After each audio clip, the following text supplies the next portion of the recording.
ओम श्री गुरुवे नमः। ओम श्री परमात्मने नमः। हमारे चैनल में सभी भाइयों बहनों का हार्दिक स्वागत है। यदि आप हमारे चैनल को पहली बार देख रहे हैं तो इसे सब्सक्राइब अवश्य करें और शेयर लाइक करें। यही हमारी मेहनत का फल होता है।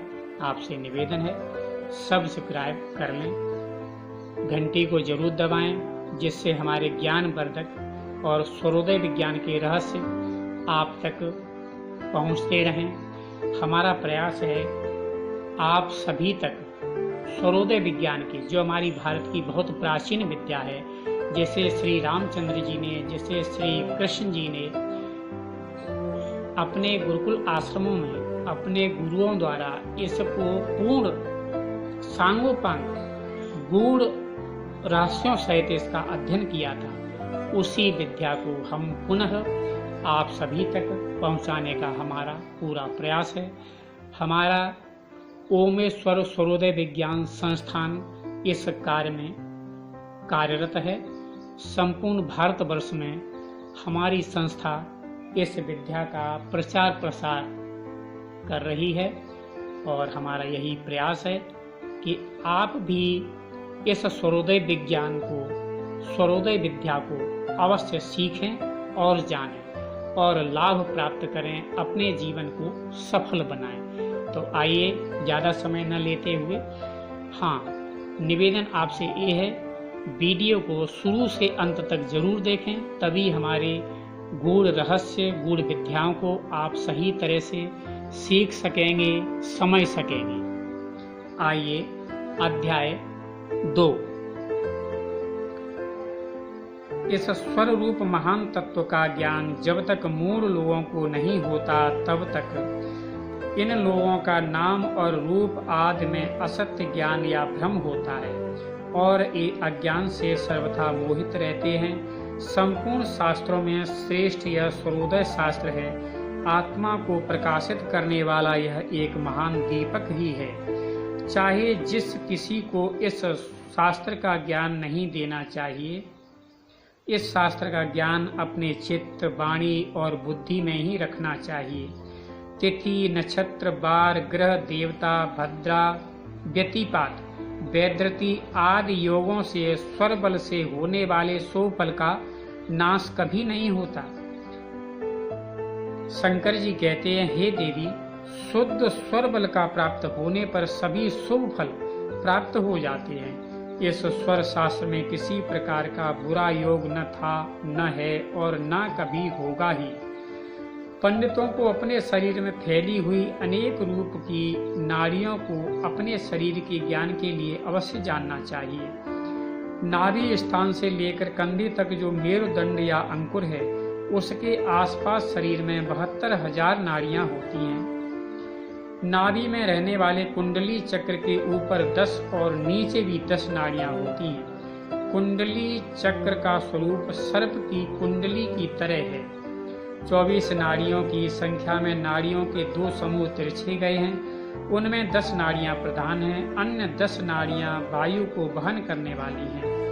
ऊपर, नीचे तथा तिरछी नाड़ियां वायु और शरीर की आधार हैं। वे नाड़ियां चक्र की तरह इस शरीर में रहती हैं और वे प्राण पर ही आश्रित हैं। पहले कही गई नाड़ियों में 10 प्रधान नाड़ियां हैं। उन 10 नाड़ियों में भी 3 उत्तम हैं। इनका नाम इडा, पिंगला और सुषुम्ना है।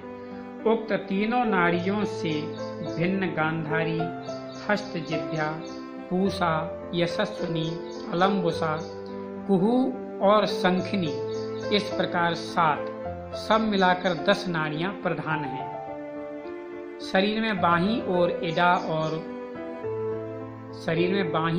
इडा नाड़ी विद्यमान है। इसी प्रकार पिंगला नाड़ी दाहिनी ओर विद्यमान है। शरीर के बीच में सुषुम्ना नाड़ी विद्यमान है और गांधारी बाहीं आंख में स्थित है। दाहिनी आंख में हस्तजिह्वा नामक नाड़ी रहती है। पूषा दक्षिण कान में, यशस्विनी बाह्य कान में और मुख में अलम्बुसा नामक नाड़ी स्थित है। कुहू नामक नाड़ी लिंग देश में रहती है और शंखनी गुदा स्थान में स्थित है। इसी तरह देह के 10 द्वारों के आधार से उक्त 10 नाड़ियां रहती हैं। इडा, पिंगला और सुषुम्ना प्राण के मार्ग पर स्थित हैं। पहले कही गई ये 10 नाड़ियां शरीर में विद्यमान हैं। मुख्य नाड़ियों के नाम पहले ही कहे जा चुके हैं। अब वायुओं के नाम कहता हूँ। प्राण, अपान, समान, उदान और व्यान ये 5 मुख्य वायु हैं। नाग, कूर्म, कृक्कल, देवदत्त और धनंजय ये 5 उप प्राण हैं। हृदय में प्राण नामक वायु रहता है। गुदा स्थान में अपान वायु रहता है। नाभि में समान वायु रहता है और कंठ के मध्य में उदान वायु रहता है। संपूर्ण शरीर में व्यान नामक वायु फैला है। इस प्रकार ये 10 वायु प्रधान हैं। प्राण आदि 5 वायुओं के स्थान पहले कहे जा चुके हैं। अब नाग आदि 5 वायुओं के स्थान कहे जाते हैं।